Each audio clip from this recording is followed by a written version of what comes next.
My first guest today is Scott Hodge of the Tax Foundation to talk about Tax Freedom Day. Welcome, Mr. Hodge. Hi, Jason. Good to be with you. Thank you. So every year your organization recognizes something called Tax Freedom Day. What is that? Tax Freedom Day is the day that we estimate Americans have worked long enough into the year to pay off all of their taxes, not just federal taxes, but also state and local taxes. This is really the most comprehensive measure of the nation's entire tax burden from all levels of government. And this year we had to work 107 days into the year to pay off all of our taxes. That's not a record. That record came in the year 2000. But nonetheless, this year we had to work 4 extra days beyond last year just to pay off all of our tax bills. How does the economic recovery play into this calculation in terms of when Tax Freedom Day arrives?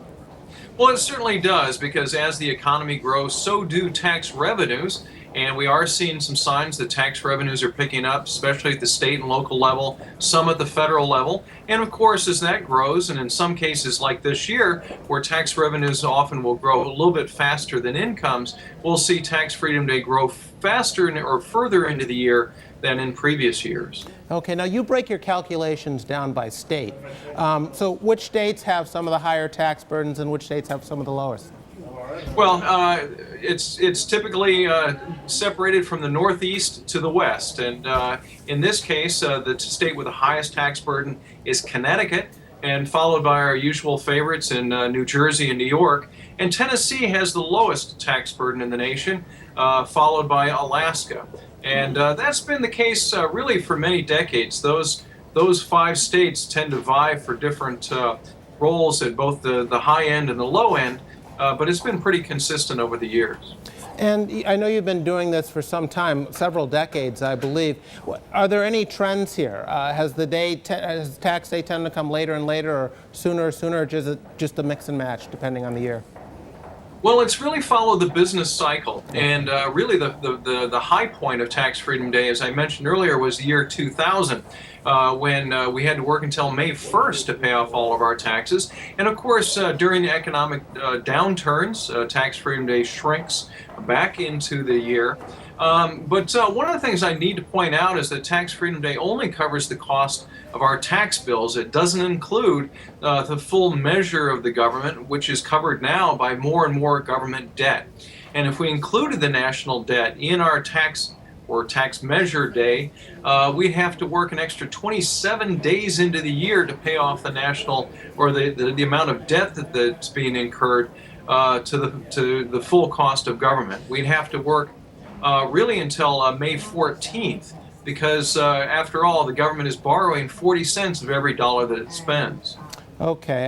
Now, while I have you, I wanted to ask you about a related tax issue. Yesterday, Republicans in the Senate blocked the Buffett Rule from moving forward, which would guarantee that high earners pay at least 30% in federal income taxes.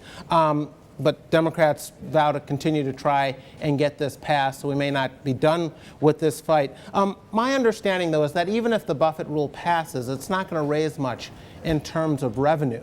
So at least also in terms of paying down the debt as well. We're not talking about a whole lot of money here. So what do you think the point of this exercise is, Mr. Hodge? Well, it's entirely political, Jason. This is all about putting Republicans on the record for defending the wealthy. And I think since the presumptive Republican presidential candidate Mitt Romney is wealthy, this is all about class warfare and using the wealth issue to try to put Romney on the defensive. It's really a phony issue, because right now the wealthy in America are paying the lion's share of the burden. In fact, if we look, the taxpayers earning over $250,000 a year pay nearly 50% of all income taxes, compared to the about roughly 25% of all income taxes that's paid by everyone who earns under $100,000 a year. So that tiny group at the top, a couple of million taxpayers, pays a greater share of the entire tax burden than the 109 million Americans who earn less than $100,000 a year combined. This is a completely phony issue, but it plays well in the polls, and we're going to see more and more of this all the way until November. Okay, and quickly, one last question. We've got about a minute left. What's the harm in the Buffett rule, however? You say it's a phony issue, won't raise a lot of money, but can't the people who would be affected afford it? So what's the harm here? Well, this will do, I think, have a pretty harmful effect on the stock market and the cost of capital in the United States.